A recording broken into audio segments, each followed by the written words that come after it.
நம்ம இன்றைக்கி பூரி குருமா தான் செய்ய போகிறோம். அதுக்கு நான் ஃபஸ்ட்டு எண்ணெய் ஊற்றிக்கிறேன்.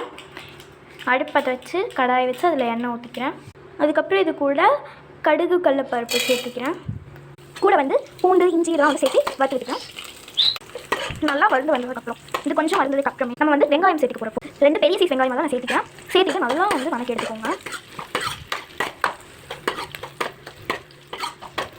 கூட கருவேப்பிலை சேர்த்துருக்கேன். நல்லா வறுத்து எடுத்துக்கோங்க. பச்சை மிளகா சேர்த்துக்கோங்க, டேஸ்ட் வேறு லெவலில் இருக்கும். பட் எங்ககிட்ட வந்து ஸ்டாக்கில் அதே சமயம் ரொம்ப வெயிலாக இருக்கிறங்காட்டி காரம் அதிகமாகிடும் சொல்லிட்டு வரமிளகா சேர்த்து நல்லா வறுத்து விட்டுக்கலாம். இது கூட நான் வந்து கொஞ்சமாக மஞ்சள் தூள் சேர்த்து நல்லா கலந்து விட்டுக்கிறேன். கூட கொஞ்சமாக கரம் மசாலா சேர்த்துக்கிறேன். கரம் மசாலா சேர்த்துட்டு நல்லா வணக்கி விட்டுக்கிறேன் பாருங்க. இது வந்து நான் வந்து கடலை மாவு வந்து கரைச்சி இப்படி சேர்த்துக்கிறேன். அப்புறம் தேவையான அளவு உப்பு சேர்த்துக்கலாம். பூரி மாவு எவ்வளோ சாஃப்ட்டாக சேர்த்து வச்சிருக்காங்கன்னு. உருளைக்கிழங்குலாம் வந்து இது பண்ணி வச்சிருக்காங்க. அதை வேக வச்சிருக்காங்க பாருங்க. அமுத்துனா அந்த அளவுக்கு வேக வச்சிருக்காங்க. கூட உருளைக்கிழங்கு சேர்த்து தனியாக எடுத்து வச்சுட்டாங்க. இது பார்த்தீங்களா அப்பா தேய்க்கிறாங்க. பூரி போட்டாங்க எப்படி பொசிஷன் வருதுன்னு. நீங்கள் வந்து இந்த டிஷ்ஷை ட்ரை பண்ணி பார்த்தீங்கன்னா செம்ம டேஸ்ட்டாக இருக்கும். பூரி எடுத்து வச்சுட்டாங்க. நான் வந்து சாப்பிட்டு காமிக்கிறேன். லைக் பண்ணி